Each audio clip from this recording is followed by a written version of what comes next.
Pakuwon Jati bangun 3 hotel mewah di IKN. PT Pakuwon Jati Tbk, PWON, menggandeng Marriott International untuk membangun 3 hotel mewah di Ibu Kota Nusantara, IKN, yakni Westin, Four Points, dan Tribute Portfolio. Kerjasama ini merupakan tindak lanjut dari kesepakatan kerja sama Pakuwon Jati dan PT Bina Karya, Persero, terkait pembangunan pusat perbelanjaan terintegrasi di IKN pada Juli 2023.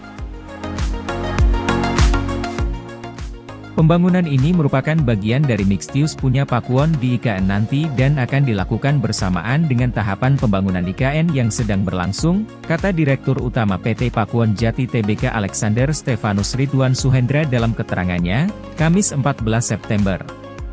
Lebih lanjut, ia menjelaskan bahwa pembangunan tahap pertama akan dimulai dengan pembangunan Hotel Four Points, kemudian diikuti oleh pembangunan Westin dan Tribute Portfolio.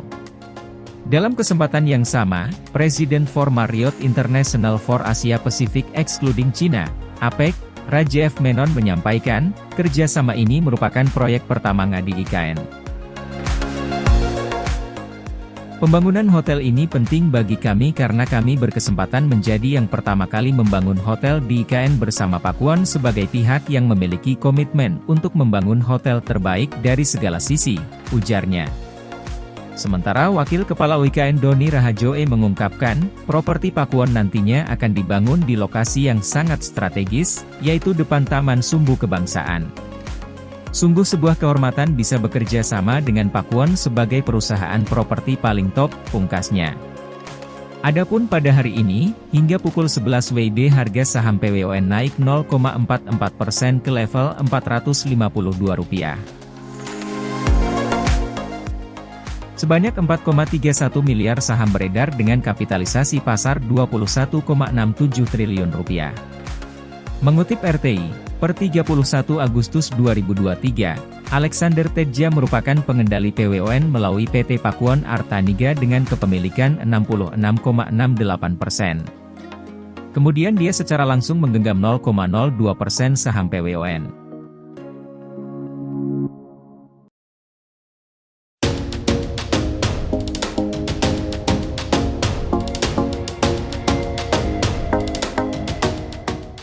Bina Karya gagal dapat suntikan modal Rp500 miliar untuk bangun IKN. Komisi 11 DPR menolak pemberian penyertaan modal negara tahun anggaran 2023 sebesar Rp500 miliar kepada PT Bina Karya, Persero. Adapun rencana penyertaan modal negara kepada Bina Karya digunakan pembangunan sektor telekomunikasi dan infrastruktur dasar yang akan dilaksanakan sesuai dengan skema kerja sama pemerintah Badan Usaha Ibu Kota Nusantara. Wakil Ketua 11 DPR Amir Uskara selaku pimpinan sidang mengatakan Kementerian Keuangan tidak melaksanakan penyertaan modal negara secara tunai kepada Bina Karya sebesar Rp500 miliar. Kementerian Keuangan tidak melaksanakan PMN tunai sebesar Rp500 miliar yang berasal dari cadangan pembiayaan investasi APBN anggaran tahun 2023 kepada Bina Karya, ujarnya saat rapat kerja bersama Dirjen Kekayaan Negara Kementerian Keuangan dan Bina Karya, Kamis, 14 September 2023. Penolakan tersebut, Amir berharap, Bina Karya sebagai badan usaha otorita dapat mengoptimalkan alternatif sumber pembiayaan melalui sinergi BUMN maupun skema kerja sama pemerintah badan usaha. Hal ini tentunya dengan memperhatikan kesehatan keuangan perusahaan. Bina Karya bisa memenuhi kebutuhan pembiayaan, dengan memperhatikan kinerja dan kesehatan keuangan perusahaan pada masa yang akan datang, ucapnya. Sementara itu Dirjen Kekayaan Negara Rionald Silaban Kementerian Keuangan menambahkan penyertaan modal negara kepada Bina Karya untuk membangun backbone fiber optik, last mile. Nantinya pelaksanaan pengerjaan akan dilakukan kerjasama dengan PT Telkom Indonesia, Persero, Tbk dan mitra strategis lainnya melalui skema joint venture. Intinya Bina Karya tidak akan bisa melakukan apapun juga jika tidak diberikan modal, ucapnya. Dengan rincian Rp150 miliar digunakan pembangunan backbone, ICT dan data center. Kemudian sebesar 300 miliar rupiah infrastruktur dasar multi-utility tunnel KIP IKN, dan sebesar 50 miliar rupiah digunakan pembangunan infrastruktur Telcolast Mile. Menurut kami mereka, Bina Karya, akan sulit memenuhi kebutuhan pembiayaan karena mereka tidak punya seed capital, ucapnya. Sebelumnya pemerintah mengajukan tambahan penyertaan modal negara sebesar 4,51 triliun rupiah pada tahun ini. Adapun tambahan tersebut akan diberikan kepada 3 BUMN antara lain PT Bahana Pembinaan Usaha Indonesia, Persero, PT Aviasi Pariwisata Indonesia, Persero, dan PT Bina Karya, Persero.